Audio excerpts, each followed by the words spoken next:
Bro, எனக்கு தமிழ் சரியாக type பண்ண தெரியாது அப்படின்றாங்க சந்தியா சிஸ்டர். சந்தியா சிஸ்டர் நீங்கள் படிங்க, நான் வடிவுக்கு நான் எக்ஸ்பிளைன் பண்ணிக்கிறேன். வடிவு அவங்களுக்கு வந்து தமிழில் வந்து சரியாக டைப் பண்ண தெரியாதுன்னு சொல்கிறாங்க சந்தியா சிஸ்டர். எங்கள் அக்கா மாமியார் ஊர் ஆலமுண்டி. ஓ அப்படிங்களா, எல்லாம் இங்கே க்ளோஸில் தான் இருக்கிறாங்க. ஓகே ஓகே ஹுசேன் அண்ணா, ஓகே. ஆமாம், இப்போ விடுமுறைக்கு வீட்டிற்கு வந்துள்ளேன் ப்ரோ, துபாயில் வேலை செய்கிறேன்றாங்க டேவிட். சந்தியா சிஸ்டர் உங்களுக்கு சென்னையான்னு கேட்குறாங்க. அவங்க கோயம்புத்தூர் வடிவு. சரி, நீ என்னை கவனிக்கவில்லை, நான் போகிறேன். தீனா அண்ணா இது அண்ணா வேணான்றது, வந்தவொடனே வாங்க தீனா அண்ணா. சண்டே ஸ்பெஷல் என்ன தீனா அண்ணாலாம் கேட்டேன். லைவுக்கு வந்தீங்க, மகிழ்ச்சின்லாம் சொன்னேன். டக்குன்னு பார்த்தீங்களா நீங்கள் பெரிய ஆள் ஆகிட்டீங்க தீனா அண்ணா. நிஜமாலுமே அன்னைக்கு கூட என்கிட்ட கொஞ்சம் ரஃப்பாக பேசுனீங்க, இன்றைக்கும் ரஃப்பாக பேசுகிறீங்க. என்ன தீனா அண்ணா நீங்கள் இப்படி பண்ணுறீங்க? வந்தவொடனே உங்ககிட்ட பேசினேன் தானே வடிவு, பேசினேன் தானே வடிவு தீனா அண்ணா கிட்ட. நீங்களே சொல்லுங்கள் வடிவு. இல்லை, நான் கோயம்புத்தூர்ந்தாங்க சந்தியா சிஸ்டர். எனக்கு தமிழ் தெரியாது Sandhya, we will talk in English அப்படின்றாங்க டேவிட். அவங்க தமிழில் டைப் பண்ண தெரியாதுன்னு தான் சொன்னாங்க டேவிட். ஏன் டேவிட், நான் பேச தெரியாதுன்னு சொல்லவே இல்லையே அவங்க. நீங்கள் நல்லா பாருங்கள் கமெண்ட்டை, சந்தியா சிஸ்டர் கமெண்ட்டை. அவங்க தமிழில் டைப் பண்ண தெரியாது அப்படின்னு தான் சொன்னாங்க. இருங்க நானும் ஒரு வாட்டி பாருங்கள். சாரி ப்ரோ, எனக்கு தமிழ் சரியாக டைப் பண்ண தெரியாது. டைப் பண்ண தெரியாதுன்னு தான் சொல்லிக்கிறாங்க. ஓகேங்களா டேவிட்? இந்த டைம் நான் உங்களுக்கு கரெக்ஷன் பண்ணிட்டேன் பார்த்தீங்களா? ஓகே ப்ரோன்றாங்க சந்தியா சிஸ்டர். சந்தியா சிஸ்டர் என்னோடய மனைவி தான் கற்றுக்கணும், அவங்களும் கோயம்புத்தூர் தான் அப்படின்றாங்க. கோயம்புத்தூரா? என்ன வடிவு சொல்கிறீங்க? சென்னை தானே நீங்கள் கோயம்புத்தூருன்றீங்க? என் அக்கா மகன் செஞ்சியில் பிசியோதெரப்பி கிளினிக் வைத்திருக்காரு. அப்படியா? ஆனால் ஒரு பிசியோதெரப்பி கிளினிக் இருக்குதா? நான் டாக்டர் பேர் சொல்லுங்கள் ஹுசேன் அண்ணா, டாக்டர் பேர் சொல்லுங்கள். ஒரு கிளினிக் இருக்குதா பிசியோதெரப்பி கிளினிக்கு? டாக்டர் நேம் சொல்லுங்கண்ணா. சந்தியா மகள் ஊட்டி வந்தும் 2016 மகள்.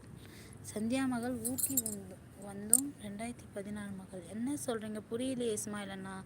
ஓ அப்படியா ப்ரோ அப்படின்றாங்க சந்தியா சிஸ்டர். என் தங்கச்சி வந்தாலும் பேச மாட்ற, என்கிட்டையும் பேச மாட்ற, உன் பேச்சுக்க டீனாண்ணா. நான் பேசிட்டு தான் இருக்கேன், சும்மா நீங்கள் வந்து என்கிட்ட சண்டை போடணுன்ற மூட்லேயே வரீங்க தீனாண்ணா. நிஜமா இப்போ லாவண்யா சிஸ்டர் கூட கொஞ்ச நேரத்துக்கு முன்னாடி வந்தாங்க, அவங்கக்கிட்ட பேசுகிறேன். அவங்களுக்கு இன்றைக்கி ஒரு புதிய ஒரு நியூஸ் என்ன கிடைச்சதுன்னா, அவங்கள பற்றி அவங்களுக்கு மேரேஜ் ஆகிடுச்சான். அது இன்றைக்கி தான் எனக்கே தெரிஞ்சது, தெரியுமா? அவங்கள பற்றி ஒரு தினம் ஒரு தகவலில் வந்து இன்றைக்கி அவங்களுக்கு மேரேஜ் ஆகிடுச்சின்னு தெரிஞ்சது. அவங்கக்கிட்ட பேசிட்டு தான் இருந்தேன் தீனாண்ணா. பட் நீங்கள் என்கிட்ட சண்டை போடணுன்ற மூட்லேயே வந்துறீங்க, நான் என்ன பண்ணுறது தீனாண்ணா? வடிவு இதெல்லாம் நீங்கள் கேட்க மாட்டிங்களா? என்னன்னு கேளுங்க தீனாண்ணா கிட்ட. ஓ அப்படியா அப்பான்றாங்க சந்தியா சிஸ்டர். சண்டே சிஸ்டர், எங்களோட மனைவிக்கு கோயம்புத்தூர், அவங்க இருக்க இடம் குன்னிமுத்துன்னு ஒரு இடம் இருக்கா என்ன கோயம்புத்தூரில்? எனக்கு தெரியல, அதனால தான் கேட்குறேன். சந்தியா சிஸ்டர், எங்களோட மனைவிக்கும் கோயம்புத்தூர், அவங்க இருக்கும் இடம் குன்னிமுத்துன்றாங்க. டைப்பிங்கா அது?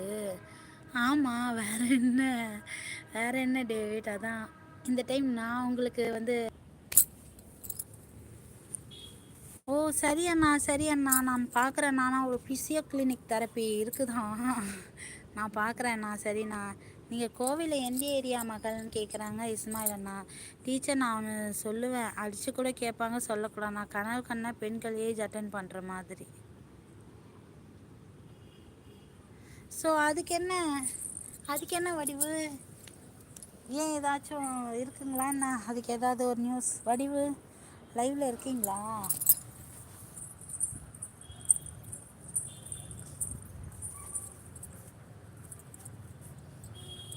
அப்பா மேட்டுப்பாளையம்ன்றாங்க சந்தியா சிஸ்டர். வடிவு லைவில் இருக்கீங்களா? டீச்சர், நான் ஒன்று சொல்லுவேன், அடித்து கூட கேட்பாங்க, சொல்லக்கூடாது. நான் கனவு கண்ண பெண்கள் ஏஜ் அட்டன் பண்ணுற மாதிரி. ஓகே, அதுக்கு ஏதாவது இருக்குங்களா? நான் வடிவு எனக்கு புரியலை வடிவு. நீங்கள் அதை சொல்கிறீங்களா என்கிட்ட இன்ஃபர்மேஷனா என்ன? இப்போ பாருங்களேன், இங்கே பாருங்கள், இந்த டவர் எரிஞ்சிட்டே இருக்குது பாருங்களேன். எனக்கு இது வினோதமாக தெரியுது இந்த ஊரில். தெரியுதுங்களா? 3 டவர் எரியுது பாருங்கள். ஃபஸ்ட்டு டவர் எரியுது, 2வது டவர் எரியுது, 3வது. நான் கூட எனக்கு 6 குழந்தைகள் இருப்பதாக கனவு கண்டேன் தங்கச்சி. அப்படியா? எங்கே இது? சென்னைண்ணா, சென்னை திருவெற்றியூரில் இருக்கிறேன்.